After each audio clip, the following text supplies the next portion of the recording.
Have you heard the old saying, you must love yourself before you can love anyone else? People often share that as the ultimate friendship and relationship advice, but they don't provide any guidance on how to love yourself.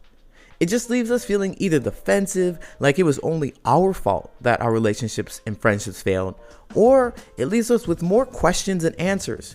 How do I love myself? What are the steps? Where do I get started? That's why I want to invite you to a 3-day virtual conference, Love Yourself First, How to Develop Supportive Friendships and Meaningful Relationships. For 3 days from February 10th to the 12th, join me and 5 other amazing coaches, experts, and professionals for this empowerment event. At this virtual conference, you'll learn the secrets to loving yourself so that you can create lasting connections that will enrich your life. Tickets are on sale now. If you use my promo code PATTERNSSPECIAL on or before December 16th, you'll receive exclusive access to hidden special tickets. And these tickets are only available with my promo code. So get your tickets sooner rather than later. Also, because we know you'll want to share this love with a friend, if you buy 2 tickets in a single transaction, you'll receive a 50% discount on the second ticket. That's right, you'll receive half off the second ticket. So if your friendships and relationships are missing the joy, affection, and genuine conversation that you deeply desire, then you need to get your tickets for this 3-day Love Yourself First conference. Reserve your space by going to alwaysloveyourselffirst.eventbrite.com. And don't forget to use the promo code PATTERNSSPECIAL. Once again, get your tickets at alwaysloveyourselffirst.eventbrite.com and use promo code PATTERNSSPECIAL before December 16th to get your special promo tickets. I'll see you there.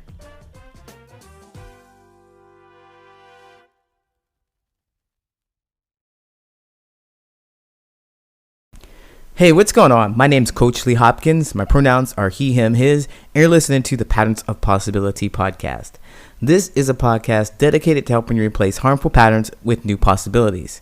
In each episode, we'll explore topics that inspire you to be yourself, live your truth, and make lasting friendships.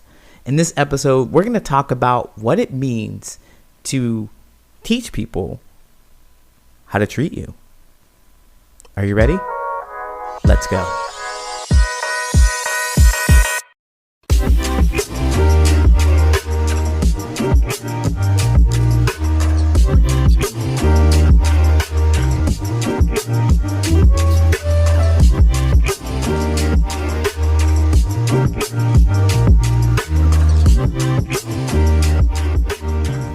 For most of my life, the kind of relationships I've had, friendships, romantic relationships, or otherwise, have been ones in which I expected people to treat me the way I wanted to be treated.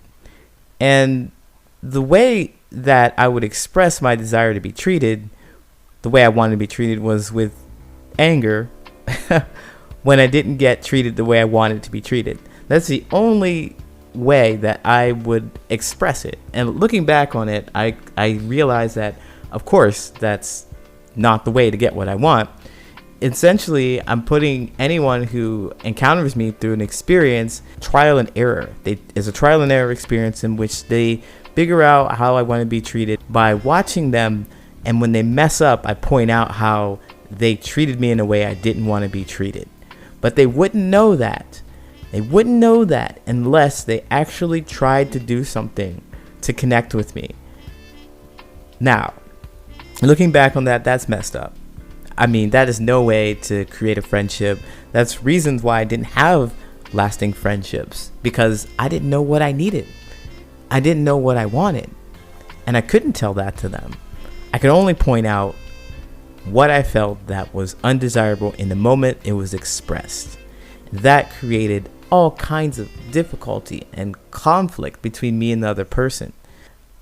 Looking back, I mean, how would I feel if I was put in a situation in which I wanted to be a friend to someone and everything I did for them, they really zoned in or tuned in to the fact that I did something wrong, and they'd point that out?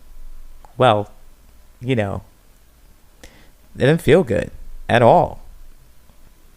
And then when I discovered a little more about myself, I knew that, well, telling people what I don't want all the time when they do it, in the moment of when they do it, is something that causes conflict. So perhaps I will dial it back a little bit and I'll start talking about what I don't like before they even do it, so they know not to do it. And then when they do it, I'll let them know that they shouldn't have done that.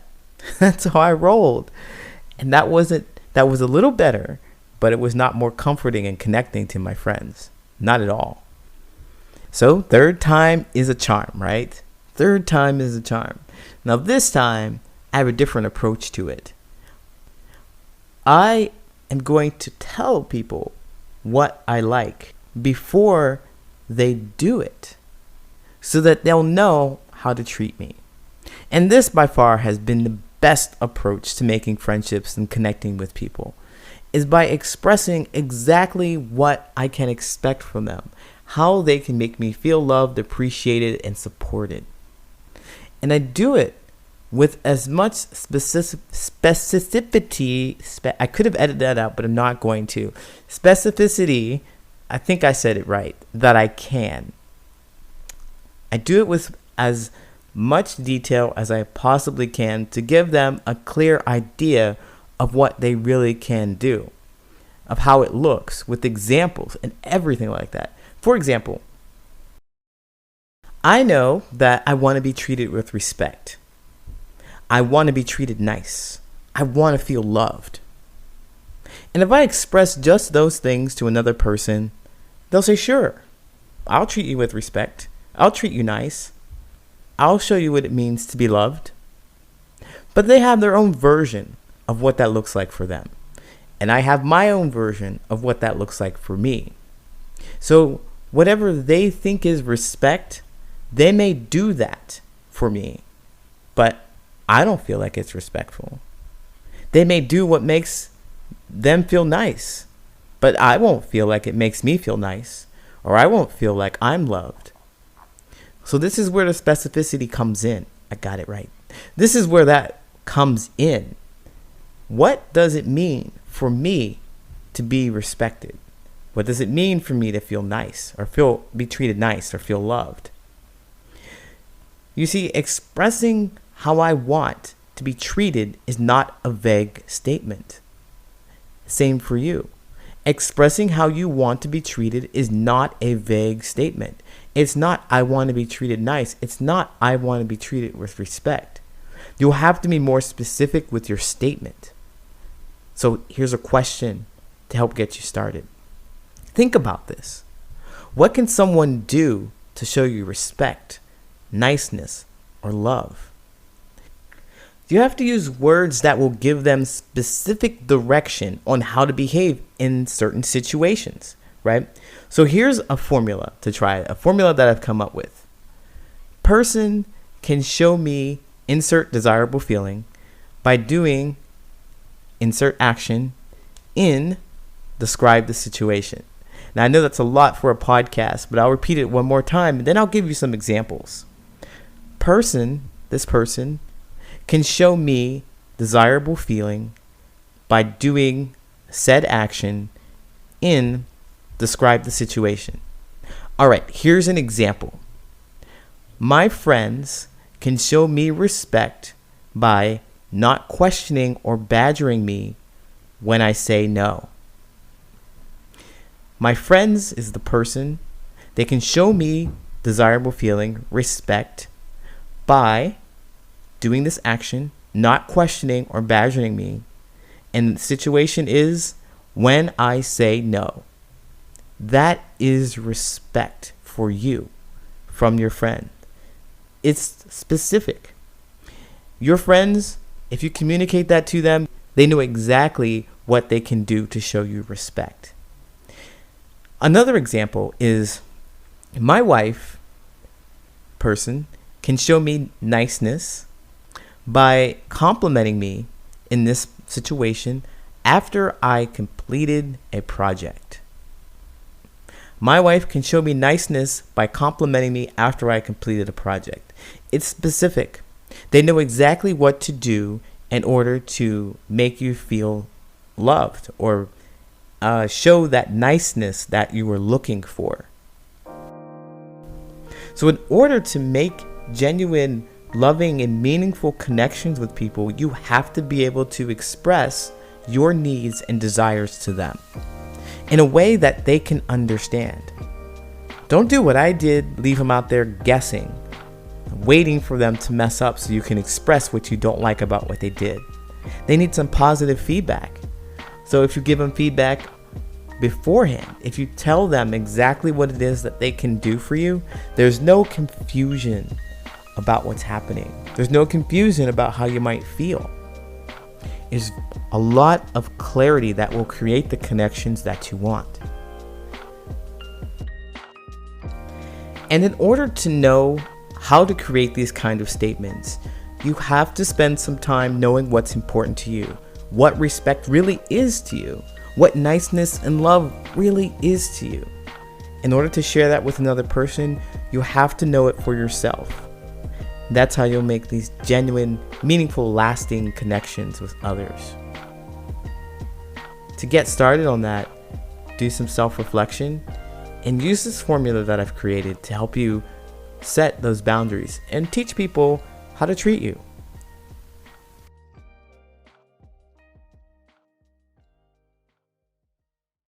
I'll be right back with the Answer Reddit friendship advice question.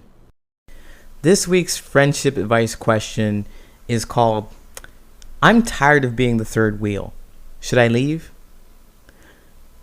They write, I'm part of a 3-person friend group where the other 2 have been friends for many years and are extremely close.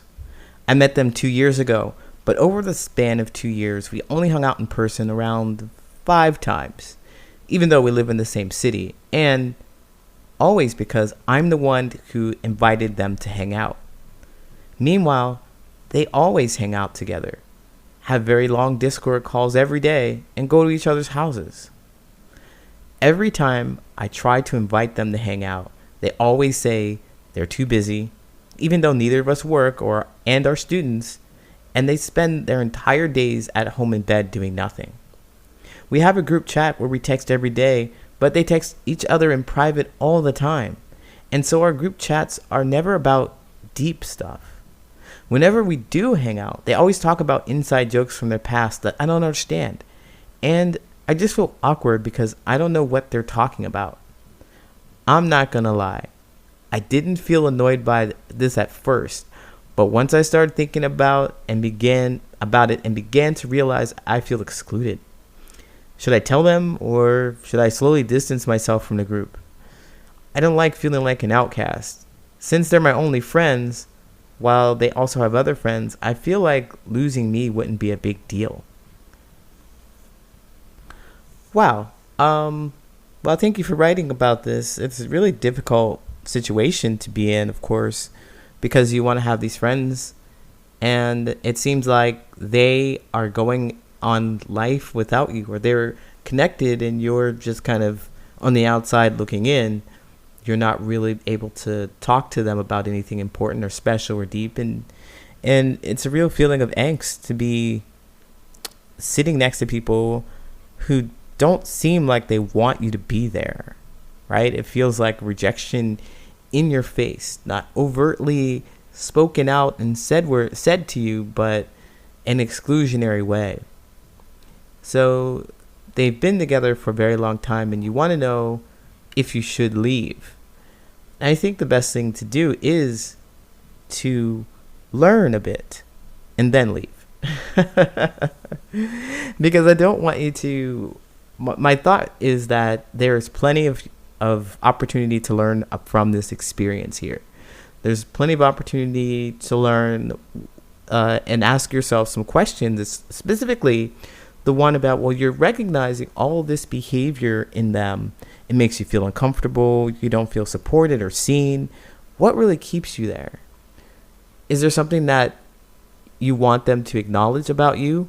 Or is there something that they have acknowledged about you before and you feel comfortable sticking with them because you felt like they've seen you at one point in time? Like whatever it was that brought you close, there's something that is shifting and breaking you apart or pulling you away from each other. Maybe you're growing, and changing into something. Maybe they're also changing and they're recognizing that they like something that they have together more so than what you have to offer. And while that is painful, it is important to recognize what that is. Maybe there's something that you want to talk about quite often and they're not interested in talking about. So every time you bring it up, they shy away or they close up. There's something about you. That's what I'm saying. Not that you're a bad person or not that you don't deserve to have them as friends, not that you're undesirable. It's not that. There's something about you that you are able, that you want to talk about or maybe want to share, and they can't seem to connect with that. And it's worth discovering exactly what that little thing is, or many things are, so that you can go and find other people who are interested in those things. Because that's how you make the lasting friendships that you really want to talk about. You really want to talk about that thing, whatever it is, that if you shared with them, they'd be like, I'm too busy. I imagine that comes up when you talk about the deep stuff, the inside jokes that you don't understand and the past that you don't understand. They have a shared history. They're excluding you in that way, but focusing on what your behaviors are and how they respond to your behaviors, it's what's going to help you in the situation. And I say learn this because if you leave, it is very likely that you'll find a group of friends who are going to exclude you for the very same thing that you start talking about. It's going to feel very comfortable and familiar to you, and you're going to stay there and hope that you can break into this friendship group. But you won't be able to break into the friendship group. You are going to instead, when you discover this deep thing that you want to share with people, you talk about it, you are going to find people who are attracted to that deep thing so that you won't have to break into a group. People will just flock to you and gravitate to you because they're interested in that one thing that connects you together.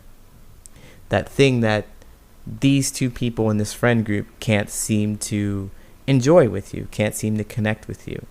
So my advice to you is definitely learn a bit about yourself before you leave. Then you'll find friends to make meaningful relationships with. All right, I hope that helps. I know that you didn't ask me to answer that question, but I did, and I really hope that it helps you. Again, best of luck to you. Take care.